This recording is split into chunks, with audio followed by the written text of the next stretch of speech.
5 common recruitment training mistakes that agencies make in 5 minutes. So the first one is one-size-fits-all training versus tailored learning. One-size-fits-all has its place for rolling out mass changes, but behind that and going on from that, you need it to be tailored, whether it's a PIP process, whether it's a personal development plan. Everything needs to be tailored, right?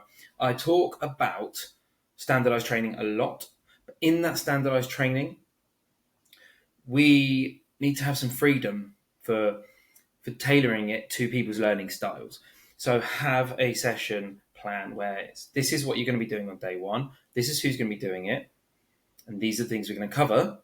But the person delivering it has the freedom to put the point across and train it how they need to get it done efficiently and effectively. The second one we have is relying solely on external trainers. Now, I am an external trainer, so I'm not going to bash them. But if that is all you are doing, you are missing the point. You're wasting money. You're throwing it away because we're not cheap, right?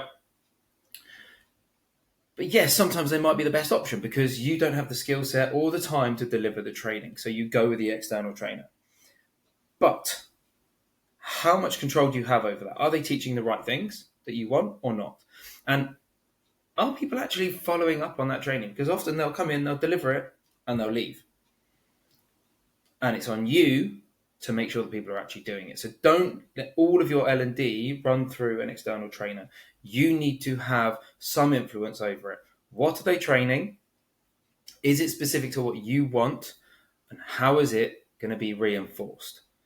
You need to have control over that. The third one kind of flows on from that. So the third one is neglecting ongoing implementation. So it's on you to make sure that people are actually doing what they've learned in the session, whether it's an external trainer, whether it's internal training, whether it's a course, a webinar, whatever it is. Are you keeping people accountable? That is your job, right, in this whole process, is the accountability. Is it the front of every conversation? We don't want it to be an afterthought. We want it to be right there at the beginning. Are people learning, and are they implementing what they're learning? What are the outcomes of it? Do we need to tweak it slightly? Do we need more training on a specific subject that we've done that's not embedded well enough? We haven't dived into it enough. Do we need to do more on it? Do we need to double down on it?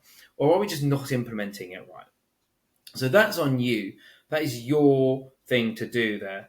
The next thing is sort of succession planning. So new manager training. Have you earmarked somebody in your business to be a potential leader in the future or not? Some people don't. Some people leave it until they've got a position and then think, that person, they'll do.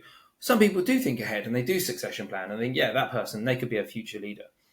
And then do nothing with it, right? They'll wait until that position is going to be available to start the training and start to see the skills gaps.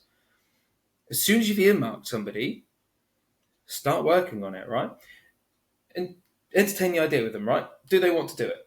Do they need some time to get their head around doing that and changing their career up to management?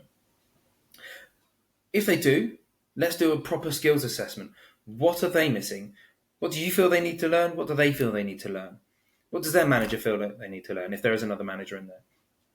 How have they positioned themselves in the team? What can we do now so that when that position does become available, they can just step straight in and hit the ground running, make an impact from day one. They've got that credibility and everyone's buzzing and ready to go. The last one is around training. Most people kind of measure attendance of training.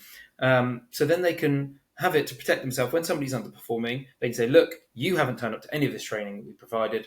That's on you. That's your fault. Or you've turned up, you've done the training, but you haven't implemented it. That's on you. We provided all of this. But is that training any good? Mostly not. I've been to a lot of training sessions where it's rubbish and people know all the stuff, or it's just boring and people aren't engaged and they're not learning. So they're not going to get better.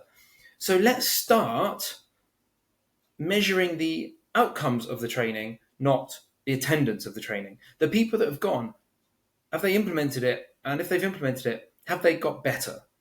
Because if they haven't, we need to rethink our training. And if they have, we can then throw the book at people that don't turn up or don't implement it. So there's the 5 most common L&D mistakes that agencies are making in 5 minutes.